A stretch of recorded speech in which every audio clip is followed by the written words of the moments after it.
Well, a whole month has passed since I started my Miracle Morning Challenge. I literally blinked and the 31 days in July have flown by so quickly. So let's do a recap and see where I'm at.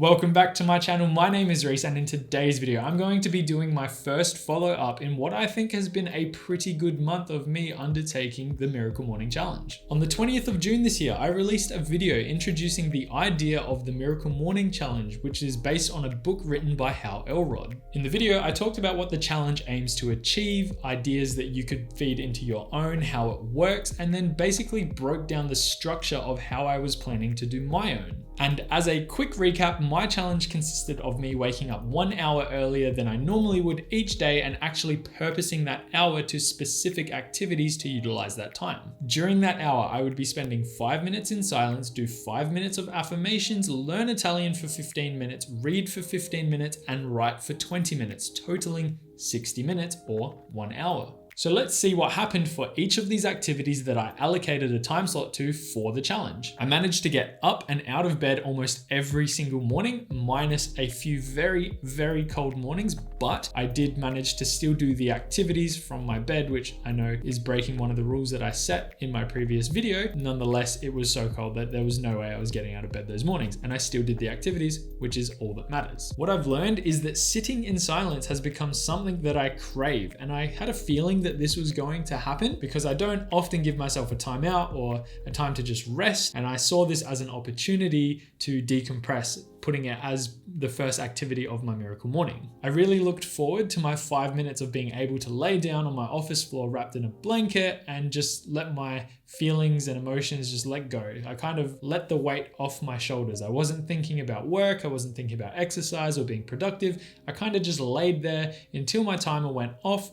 And overall, I'm really happy that I included this in my miracle morning. Next up was affirmations. I spent the first half of this month really giving this a go. I started off by staring in the mirror and kind of just talking to myself, just coming up with whatever I could think of at the time, and yeah, just basically winging it. After about 2 weeks, I decided to introduce some pre-written cards to keep up momentum. And then by pretty much the last week, I was officially done with affirmations. Initially, it was enjoyable. I felt elevated at the start of my day. It was something that was kind of propping me up, and then it kind of went downhill from there. I realized that I was kind of just wasting my time talking to myself in the mirror. I'm not someone who gets something out of self-gratification. Like, I'm not the type of person to talk myself up in a mirror and then actually like, yeah, cool, like this has had an effect on me. I'm more of a results-driven person. So doing this, I had a feeling it was going to go this way. I kind of expected it to go this way.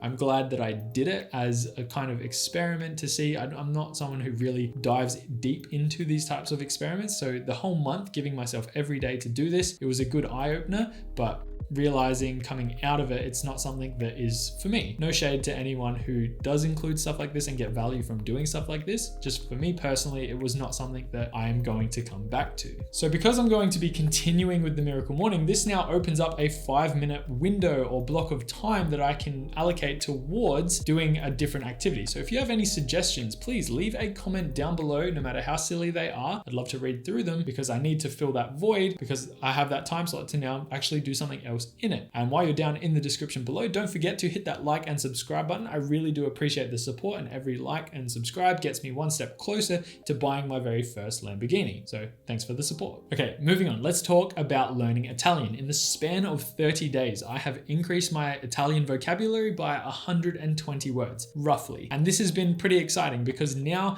coming out of the 30 days, I'm starting to put sentences together a little bit more easily. I'm starting to understand more words that are strung together. It's really starting to come together in such a short period of time.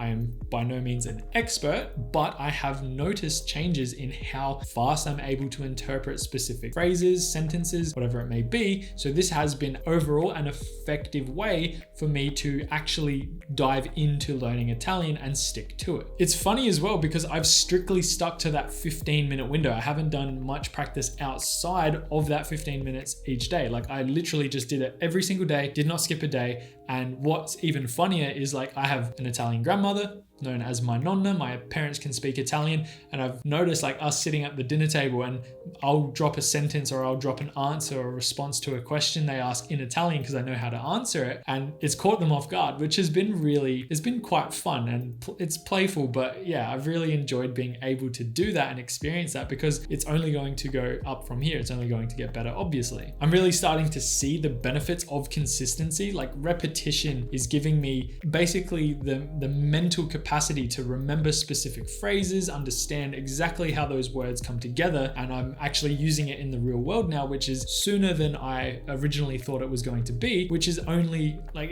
I said, it's just going to get better and better and better, and it's something that I'm so glad that a 15-minute window can accommodate. Talking about consistency, the shift from reading at night to now reading in the mornings has been a perfect one. I have managed to read consistently every single day since starting this challenge, and I'm thoroughly enjoying being able to read in the morning and get the most out of it. I am still reading at nighttime if time permits. It's not something I'm holding myself accountable to, because I'm still reading my 20 pages every single day, which is the goal I set for the year of 2021, to read 20 pages a day. And what's come from this is I've finished 3 books over the month of July because of just that consistency of reading in the mornings. And I actually have really, really enjoyed doing this. It's been eye-opening. I can't believe it's taken me so long to get into reading. I'm 27 years old. Like, I can't believe that it took me so long to get to this point. So yeah, really glad that I included it in my Miracle Morning Challenge, and I'm really glad that I moved the official reading time slot from night to the mornings.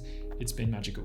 And finally, writing. The book that I decided to embark on writing is now about 11,000 words in, and it's really starting to come together nicely. I have laid out the chapters and started building on them to actually put that content into those chapters, and I'm really happy with how those chapters are now starting to come to life. And just kind of as a note to myself, not every single one of those days was me writing. It was more me spending time reading back through the paragraphs that I had written to make them more succinct, to add more value to the story, depending on if it was an example coming straight from my brain or me looking for answers, doing some research about specific facts that I'm trying to incorporate in the book. Not giving you any information about what the book's about. Just for me personally, it's been a really good month, and it's been really good to see my thoughts being projected onto paper. I've really valued taking the time to do it. Having completed my first month now, I can honestly say that I really gained value from doing it. I really enjoyed all of the activities that I participated in, and I think that the time sink was well worth it. I said in my first video that I would review how I felt about the challenge coming out of the first month, and if it was going to be something that I would continue doing. Here we are, and I've decided I am absolutely going to continue doing this because I have gained value from it, and I'm still gaining value from doing it every single day. I have marked the next milestone, which is 90 days in, I'm pretty sure. I've marked it off in my calendar to make sure I make an update video at that time, because I'm really keen to see my progression and how I'm feeling about this challenge overall. And I might even throw in a hint about what the book's about, or even a sentence in Italian. You'll have to wait and see. Overall, I hope you enjoyed today's video. I hope you got something out of it. I hope I'm encouraging you to potentially give this a go. I highly recommend reading the book. Left a link in the description below to it if you were interested in reading it and actually undergoing this challenge yourself. Like I said, it's definitely worth the time sink. You won't regret doing it, hopefully. Overall, like I said, hope you enjoyed today's video. Leave a like down below, make sure bell notifications are turned on, and subscribe to the channel so you don't miss out on any of the videos I release. And as always, I will see you in the next one. Bye for now.